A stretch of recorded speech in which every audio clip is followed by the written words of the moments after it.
Hi friend, உங்கள் ரீனா பேசுகிறேங்க.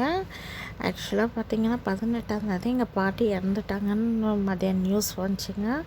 Night train பிடிக்கிறதுக்காக சென்ட்ரல் போய் ட்ரெயின் டிக்கெட்டெல்லாம் வாங்கிட்டு போனால் எனக்கு சீட்டே கிடைக்கலங்க. அன்ரிசர்வ் தாங்க, சீட்டே கிடைக்கலங்க.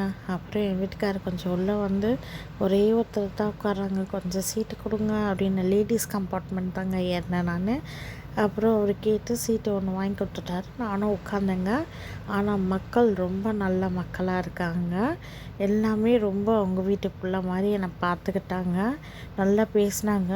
சென்னையிலேருந்து பெங்களூர் போகிற வரைக்குமே கதை பேசிக்கிட்டே எப்படி தான் டைம் பாஸ் ஆச்சு தெரிலங்க. கதை பேசிக்கிட்டே போயிட்டேங்க. ஒரு பாயிண்ட் ஆஃப் ஒரு ட்ராப் கூட தூங்கலைங்க நான். அப்படி எனர்ஜிக்காக பேசிட்டு எனக்கு ரொம்ப பிடிக்குங்க. இந்த மாதிரி பேசுகிறது, எல்லாத்துக்கிட்டேயும் பேசுகிறது எல்லாம் ரொம்ப பிடிக்குங்க. அதனால் நான் பேசிக்கிட்டே போயிட்டேங்க.